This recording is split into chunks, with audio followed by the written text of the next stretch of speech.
두 번째, 그분이 한번 생각이 든 것, 김대중 하면서 이재명하고 한번 여쭤봤습니다. 우리 당원, 국회의원님들 110였는데, 선당 후사적인 것을 제안하고 싶습니다. 거기에는 국회의원 개인이 사법 독립기관이자 다시 연대할 수 있는 당을 우선한 선당 후사, 사도 중요한 건 선당을 강요하는 레토가 잘 이루어질 것 같습니다. 이상입니다. 네, 고맙습니다.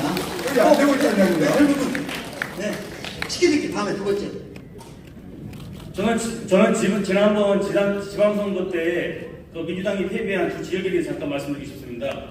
우선 목포 같은 경우는 권리당원 명부 유출로 인해서 민심이 많이 잃었고 권리당원들의 많은 지지를 잃었던 지역이고요. 그래서 그쪽은 무소속이 됐고, 그리고 무안 지역입니다. 무안 같은 경우에는 정말 깨끗하고 능력 있는 사람은 공천이 배제되고, 반면에 정가가 많은 사람은 그 공천 과정을 갔습니다. 이런 문제가 있어가지고 그 지역에서는 정가가 없으면 민주당 공천받기 힘들다라는 농담말이 있을 정도입니다. 그리고 청년 관련해가지고 그 대선 때 열심히 활동 전혀 하지 않고, 그리고 지역사회 봉사활동 하지 않고, 단지 국회의원 사무국장 아들이라는 이유로 그 1다시가 전략 공천을 받았다는 자체가 이게 민주당에 합당한 일인지 한번 되묻고 싶습니다. 이상입니다. 고맙습니다. 아까, 네.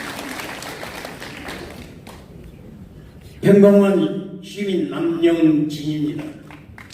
더불어민주당은 정권 재창출에 실패했습니다. 그 원인 어디가 있다고 생각하시는지, 그리고 등을 돌린 민심 어떻게 돌려내야 한다고 생각하시는지 그 해법을 말씀해 주십시오. 예, 두 고맙습니다. 번째 질문 드립니다. 정치란 무엇이고 누가 정치를 해야 한다고 생각하십니까? 세 번째 질문 드립니다. 우리 국민은 자질과 능력 그리고 도덕성을 갖춘 지도자를 원하고 있습니다. 정치라는 자신으로서 나는 어떤 정치인이라고 말할 수 있는지 말씀해 주시기 바랍니다. 이상입니다. 고맙습니다. 예. 예, 여기. 마이크 좀 제가 할게요. 자, 우선 감사드립니다. 그동안 너무 물러터지고 일하지 않은 민주당에서 이제 일하는 민주당으로 바꿔주실 줄 믿습니다. 그런데 제가 루트가 없어요. 당에 얘기할 루트가 없었는데 오늘 이제 제가 드리고 싶은 말씀은 그동안 정말 하고 싶었어요. 민주연구원에서 우리 그 패배 원인을 분석해서 내놨는데 너무나 말도 안 되는, 저 같은 65세 아줌마도 분석을 제대로 하고 있는데 당원들은 다 하고 있는데 그분들은 헛소리를 하고 있더라고요. 그래서 그 부분에 대한 걸 어떻게 좀 바꿔서 폐지를 하든지 바꿔주시라고 하고요. 두 번째, 유신시대에나 필요했던 대의원제는 이제 폐지해야 됩니다. 민주당에는 대의원제가 필요하지 않습니다. 그럼 누가 의결을 해야 되냐? 저희 당원이 하면 됩니다. 세 번째, 저희 민주당 그 앱에 있는 정책 게시판이나 그 다음에 그 권리당원 게시판이 있어요. 거기에 글들이 많이 올라옵니다. 근데 이게 너무 홀대되는 경우가 있고 아예 전달이 안 된다고 믿습니다. 지금 어떤 분들이 국회의원들이 나와가지고 얘기를 할 때 그것까지는 보지 못합니다. 듣지 못합니다라는 얘기를 제가 모 방송에서 들었습니다. 그럴 때 너무 억장이 무너졌습니다. 왜? 저희 당원 소리를 듣기 위해서는 당원 그 게시판에 나와 있는 것들을 읽으셔야 됩니다. 적어도 시간이 없다면 이걸 요약해서 받아서 정책에 반영하는 부분이 있어야 합니다. 그런데 그 부분에 있어서 뭐 강성 지지층이니 아니면 뭐 너무 난해하다느니 이렇게 하면서 무시를 하는데 이 부분을 네네 죄송합니다. 이렇게 반영을 죄송합니다. 반영을 한다면 정제되고 제대로 된 게시판으로 운영이 되리라 믿습니다. 그래서 이제 이재명 당대표의 민주당은 그런 부분이 다 해결되리라고 믿고 감사함으로 오늘 마치겠습니다. 당 대표 되시고 나서 첫 번째 하신 시사가 뭔지 알죠? 아, 그리고 전자당원증 나오는 것도 알죠? 이제 전자당원증이 생기면 의사표현이나 의사를 모으고 결정하는 것도 지금과는 차원이 다른 것도 알죠? 그러니까 이것보다 한 단계 더 나은 제안을 해줘야 돼요. 대표님 다 아는 얘기 말고 나 대표님 이거 생각 못했을 것 같다. 예, 참으셔야 될 것 같아요.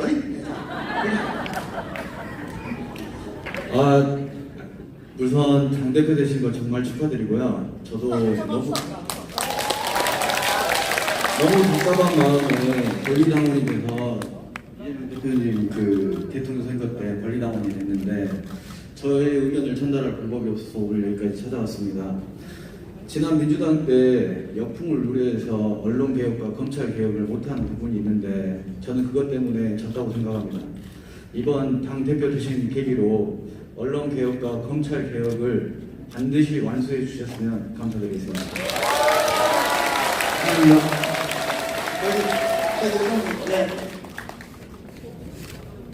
네, 안녕하세요 대표님. 오랜만에 뵙습니다. 먼저 당대표 되신 거 정말 진심으로 축하드리고요. 사실 아직도 실감이 잘 안 갑니다.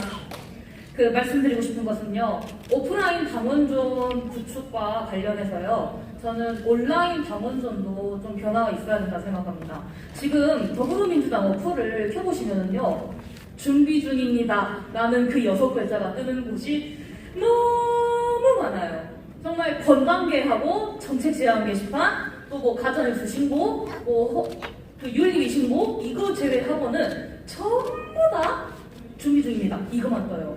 저는요, 또 장경태 최경호 의원님 공약 중 하나였던 OTT 정당, 플랫폼 정당, 이것과 병합을 해서 온라인 당원존도 제대로 구축을 하셨으면 하는 바람이 있습니다. 중앙당 관계자분들 꼭 부탁드립니다. 네, 좋습니다. 프레시잖아요. 그 뒤에 남성부터 뒤에.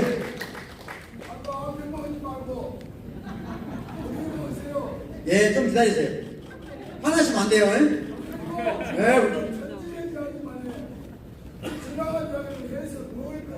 예, 감사합니다. 조금만 기다리세요. 네, 말씀하세요. 전라남도 당원 최영선이라고 합니다. 당원 22년 됐습니다. 42만 명인 호남의 당원 중에 15만 명 투표하고 27만이 투표를 안 했습니다. 이번 당대표 선거에. 지방선거 때 권리당원 투표율이 아마 60~70%는 됐을 겁니다. 단체장들 뽑는 데는 투표를 하는데 우리 당의 대표를 뽑는 데는 투표를 하지 않는 이 권리당원, 이 과정에 무슨 문제가 있는지를 점검하셔야 됩니다.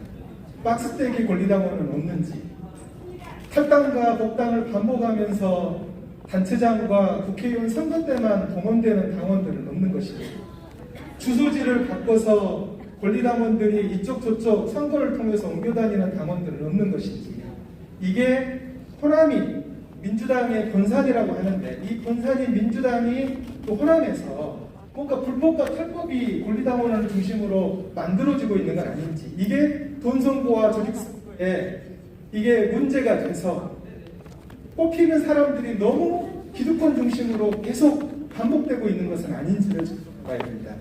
왜 우리는 장경태 같은 후보가 광주 전남에서 당선될 수가 없는 것일까?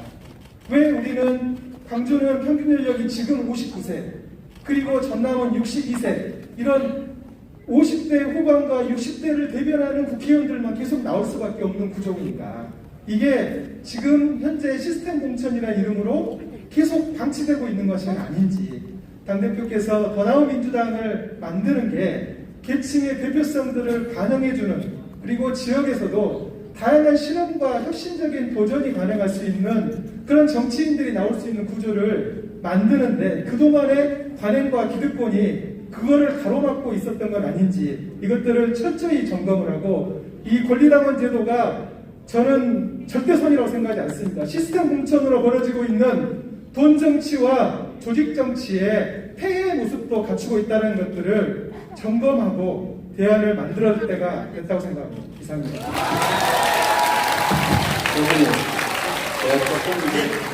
네, 정리 좀 하시겠습니다. 네. 제가 여기서 모든 말씀에 대해서 답을 할 수는 없고, 아까 말씀드린 것처럼 정말로 어떤 생각을 가지고 계신지 그 의견을 좀 듣고 싶습니다. 그러니까 좀 정당하게, 아까 우리 박 교수님이 하신 것 중에 가혹하게 품격 있게는 하고 너무 짧게 하려고 노력하지는 않으셔도 됩니다. 하실 얘기를 좀 구체적으로 해주면 좋을 것 같아요. 그러니까 우리가 정말 냉정하게 봐야 되는데, 저는 우리가 사랑하는 아들, 딸들이니까, 내 자식 같은 존재니까 사실은 뭐가 문제다 이 얘기하기 좀 싫은 측면도 있을 겁니다.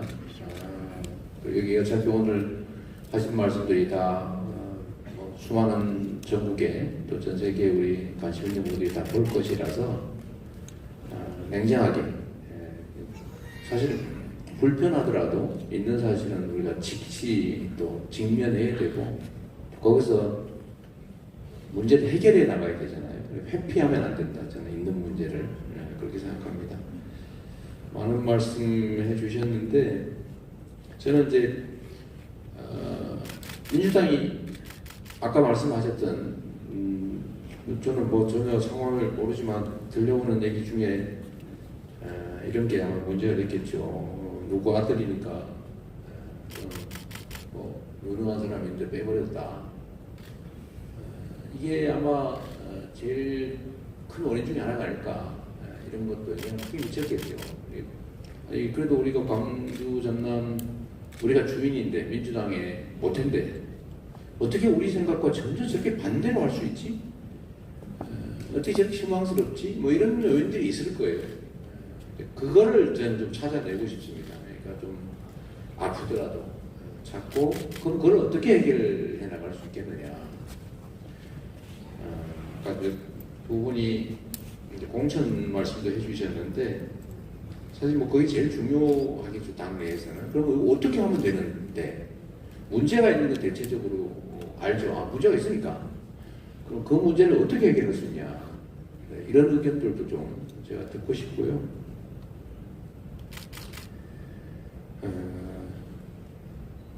저는 오늘 여러분들 말씀을 들으면서 이게 뭐 광주 전남에만 있는 얘기는 아니고 우리나라 정치 정당들이 대체적으로 가지고 있는 문제들인데, 그렇다고 해서 다른 당도 그러니까 우리도 뭐 이해해야 된다 이렇게 저는 생각하지 않았습니다. 그게 이제 선의의 경쟁이겠죠. 우리는 울며 겨자 먹기를 선택하는 것에 대한 뭐라 그럴까, 참 그 답답함이 있죠. 왜 둘 중에서 선택해야 되는데 그렇다고 안 할 수도 없고, 정말 화날 것 같아요. 우리는 이제 그러지 않게 만드는 게 우리 목표인데, 제 입장에서는 그걸 어떻게 해야 되는 건데 라는 질문에 답을 뚜렷하게 찾기는 좀 어렵기는 합니다. 그러니까 예를 들면 개혁이라고 하는데 근본적으로 문제가 있지만 체감도는 낮은 문제도 좀 있는 것이고, 또 체감도는 높은데 별로 이념, 가치 이런 데서는 별로 중요하지 않은 그런 일도 있겠죠, 그죠? 근데 이런 일들 중에 어떤 걸 먼저, 어디에 얼만큼의 힘을 실을 것인지 이게 끊임없이 고민해야 될 부분이기도 합니다. 일단 여기까지 말씀을 드리고 좀 더 깊이 좀 있게 얘기를 좀 나누면 어떨까 하는 생각이 좀 더 갖고 있습니다. 네. 저 뒤쪽에서 말 못했다고 그러니까.